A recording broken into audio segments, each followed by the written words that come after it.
Hey, you need to take a Klonopin. You need a chill pill.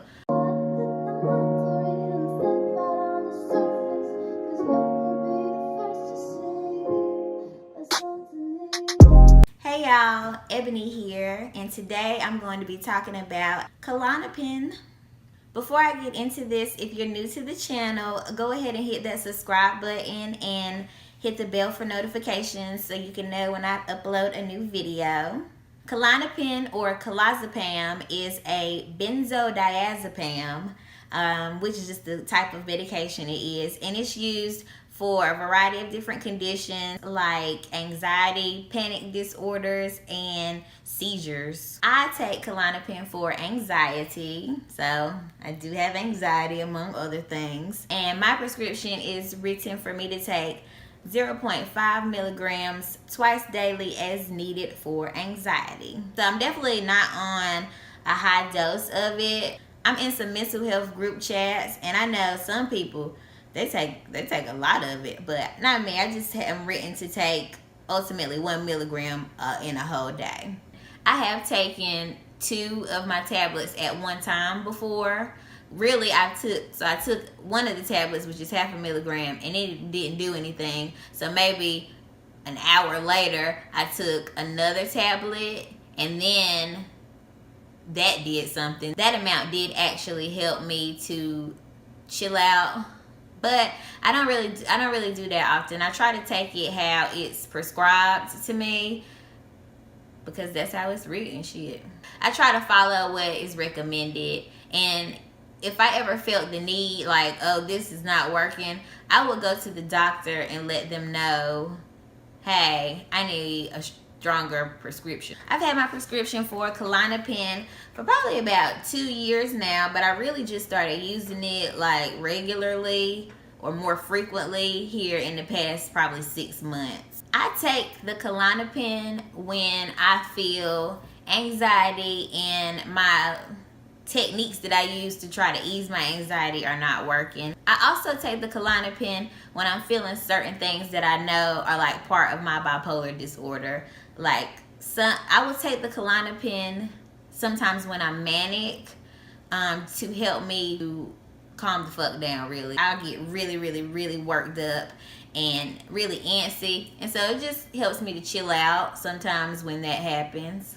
When I take the Klonopin, it normally takes probably, it feels like it takes a long time for it to kick in. I'm gonna say a good 45 minutes to an hour before I actually like feel or realize that I'm chilling out versus how I was feeling, an hour ago. So it's not like a quick medicine for anxiety for me. I know, like, if I was having like a panic attack or something like that, Klonopin wouldn't be it. It wouldn't be the thing that would help me out. When it does kick in though, I do feel I feel chill. Like whatever I was worked up about or whatever I was worried about has kind of moved to the back of my mind, and I find that I'm like sitting down and I'm not really feeling as stressed as I was before I took it. And it does work in a sense for me for that. And I mean, I can't really complain about the dosage that I'm on. I know I've been told by people that they'll take Klonopin and it helps them to sleep. Klonopin does not help me to sleep at all. And probably because I'm not really on like a high enough dose of it to knock me out. But yeah, it doesn't do anything for me sleeping. It gets me in the mindset to get ready to go to sleep, but as far as like taking the Klonopin and then laying down and going to bed, nah, it doesn't do that for me. Klonopin and really benzos are an addictive medication. They're one of the medications that people do get addicted to, and I work in healthcare, so I've seen people who are benzo dependent, and I've also seen patients who are being weaned off of their benzos. And I know that the withdrawal from them can be kind of rough. I don't really have an addictive personality, so I've like not ever really had the desire to take more than I'm supposed to take or to do a lot of them.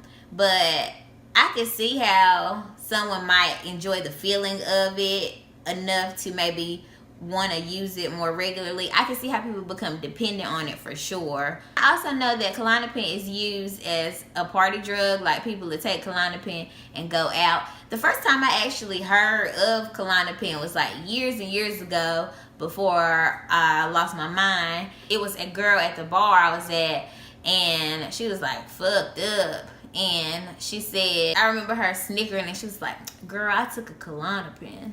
And it just sounded like, girl, what you mean you took a Klonopin? I didn't even know what it was, but it sounded like something I didn't want no parts of, the way she was acting. But I do know that people do use it as a party drug. It's absolutely not recommended to do that. It's not recommended to take it with any opioids or mix it with alcohol.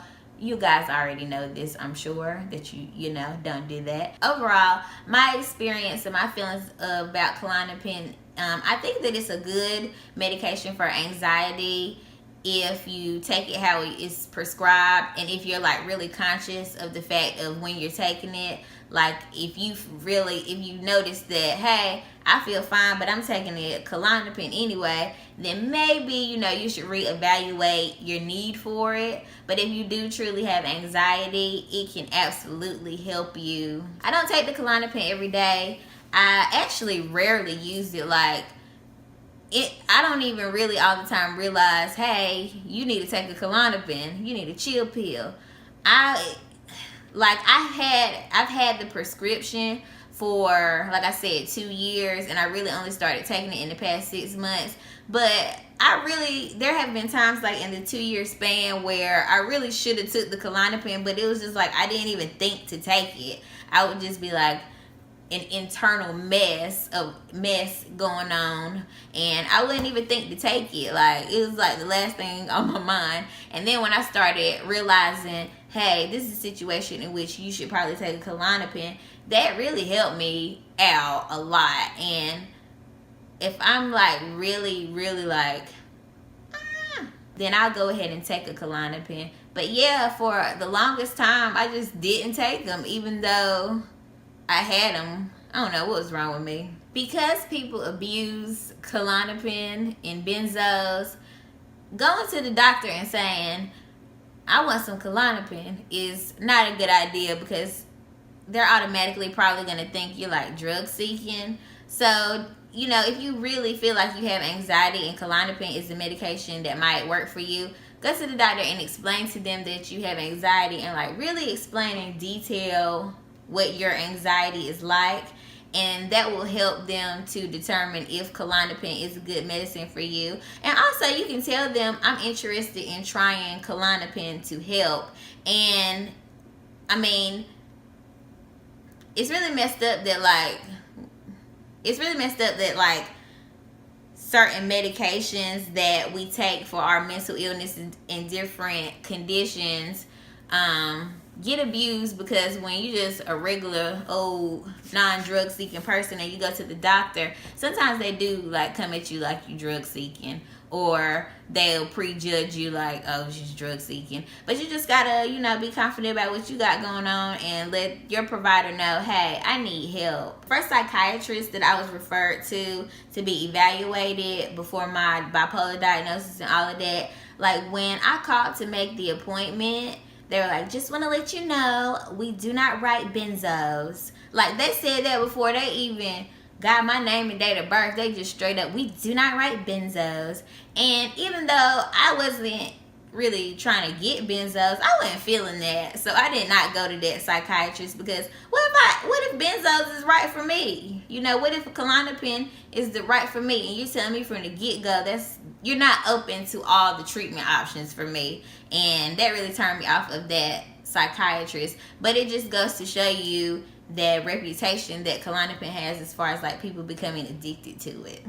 Thanks for watching. I hope you enjoyed this video and that you feel like you know a little more about Klonopin now. If you haven't already, go ahead and subscribe to the channel, like this video, and share with anyone who you think may want to know a little bit more about Klonopin. I'll see you guys next time.